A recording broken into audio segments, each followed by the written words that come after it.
Okay, today I'm making a video about graphs in Illustrator. There's a couple of really cool things that you can do, and I'm going to show you those. So I've just opened a new document, nothing fancy, just 8.5 by 11, and I'm going to go over here to the toolbar. If I click on the column graph tool, which looks like a column graph, and I hold it down, you'll see that there's a ton of different graph options. So you have column graphs, stacked columns, bar graphs, stacked bar, line graphs, area graphs, scatter graphs, pie graphs, and radar graphs. Basically, a lot of these are going to be, the data is going to be put in the same way. You're going to get a kind of like Excel sheet chart to put in the different content, and then Illustrator will do all the graphing for you. But there's a couple of ways that you can actually modify and specialize your graphs. So I'm just going to show you with the column graph. The first thing is that you can, there's two ways that you can kind of get the graph in there. One is you can just click one time. It allows you to actually put the width and the height in yourself. You also can click and drag, and it's going to automatically create this graph with the table to go with it. And you can also double click on your graph tool, and it'll give you a lot of different options here for each specific graph. So you can do things like add drop shadows and change your column widths and stuff like that. I'm going to hit cancel for that right now. So you can explore those options. Right now, I'm just going to kind of show you some different ways to put your data in. So basically, if I just go across here and I put some numbers in, then let's see, 10, and we'll go back down to 5. And once I kind of put that information, I just hit this check mark, and it's going to create those bars based on the content that I put on here. So this is a basic, very simple graph that's just showing me numbers up the side, and it's showing me colors here, but this isn't really telling me what's what. So I'm going to reset this. I'm going to just leave this first one blank. The second one, I'm just going to put different types of shoes. So I'll put in sneakers and flip-flops and heels, and we'll say boots. Okay, so those are 4 different types of shoes. And then here I'm going to just put like and dislike. And we'll say that we polled people, and for this we'll just say, okay, we're going to poll 100 people, so 30 people liked sneakers and 70 people, so they dislike sneakers. And for this one, 40 people liked flip-flops and 60 people didn't like flip-flops. And for heels, we'll say 20% liked them and 80% didn't like them.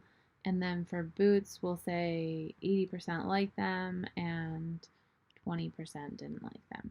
Okay, so now when I hit that check mark, you're going to see a completely different graph that's much more complicated. So down here, it shows you the like and dislike, the numbers based in tens, and then you also have here telling you what each one of these colors represents. So, so that's just to get the basic data in. If you click on this, you can actually import data from different programs like Excel or Sheets.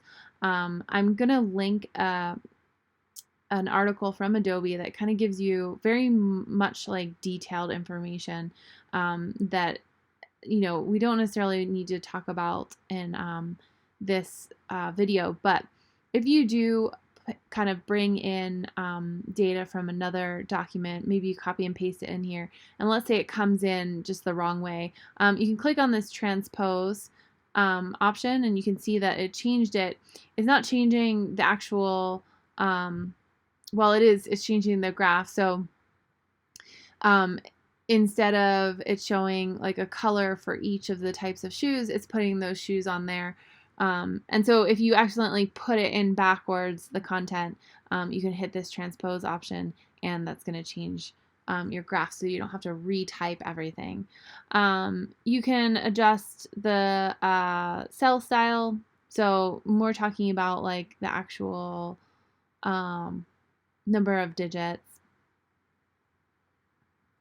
And if you want to go back, like if you want to revert something to whatever it was before, you can just click on that. And then this is apply. You can also hit enter, and that'll also apply those measurements to the graphs. If you accidentally, so basically you can kind of leave this box open and edit your graph as you want. But if you close this, the way that you would want to get that back is if you go to Object and then go down to where it says Graph, and you're actually going to see there's a ton of different options here that allow us to adjust our graphs. So we can also say, all right, well, maybe instead we want this to be a line graph. So this doesn't really make as much sense as a line graph, but that's what it would look like. And so it kind of puts all that information in that order. We can go back and go back to type, and maybe it makes more sense as a circle graph. So we have like, dislike, each one is a graph, and then which types of shoes they like. So that does kind of make sense for that one. We're going to go back to the bar graph just so that we can kind of talk about the different things. If you want to get back to where you're adding the data, you're going to go to graph and where it says data, and that's going to bring that back up. So I'm going to actually transpose that because I actually like the way it works better with this like dislike option.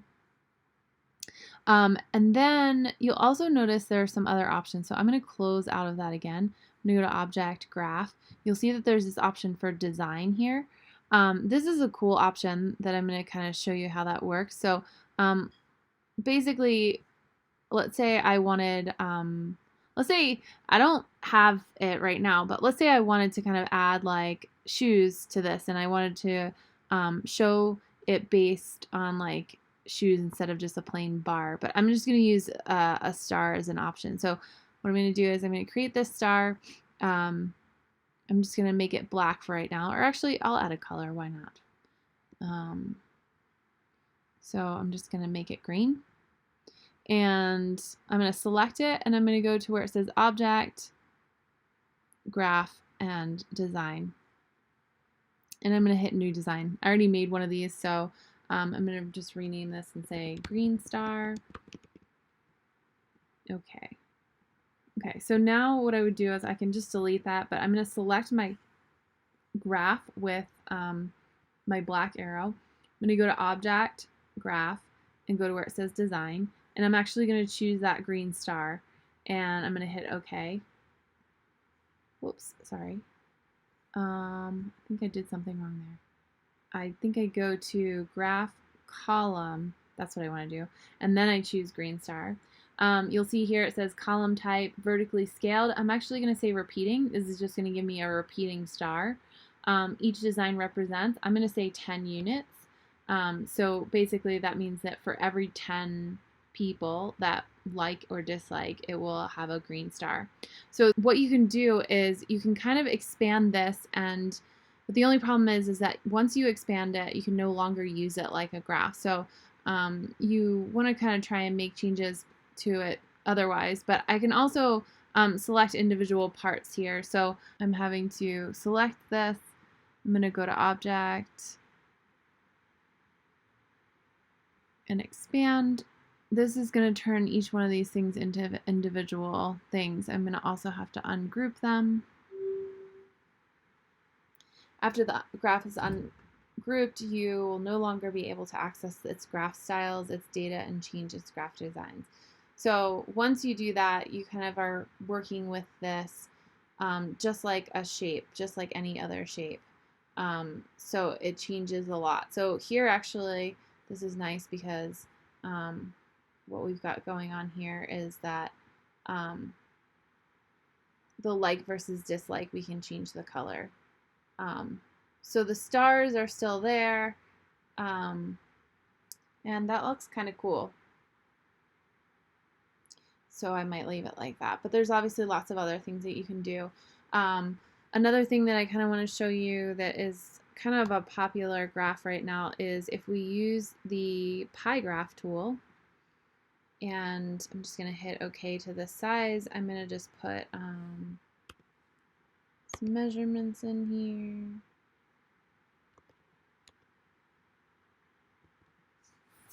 Okay, so these are our different measurements.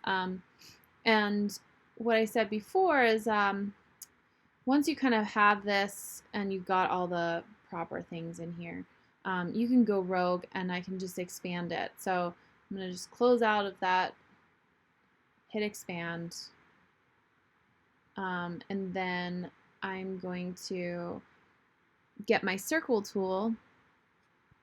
I'm also going to maybe ungroup this. Yes. Okay, so now I'm going to get my circle tool and I'm going to find the center point here. I'm going to hold Option and Shift so that I can draw a circle out. And I'm going to just try and get it as thick as I want. And now because these are all separate shapes, what I can do is I can use my shape builder tool or my dead snowman. I'm going to hold the Option key and I'm just going to deselect, I'm going to subtract all that. So now I have this like pretty cool pie graph, but it's missing its center. So I could put like numbers in there. I can select each one of these shapes individually and adjust colors, maybe even mess around with gradients. So I could put a gradient into this, let's see, a little pink action, so maybe some red, and it can be really subtle. So there's like a lot of different options that I could do here. So like maybe this one is going to be some turquoise to some like darker blue. And you can see how you can create a really cool pie graph by adjusting these. You can put text inside of here, all sorts of things. So that's the basics of creating graphs in Illustrator. Also take a look at that Adobe link that I'm gonna put in the description down at the bottom and see if that allows you to kind of take this to the next level. When I use that star to kind of put into those bar graphs, there's all sorts of images. You can even use complex images, so you can build something in Illustrator and then use that inside of your graph. So there's unlimited possibilities here, unlimited like amount of data that you can put in, and so it can be really powerful to kind of get across information and communicate data.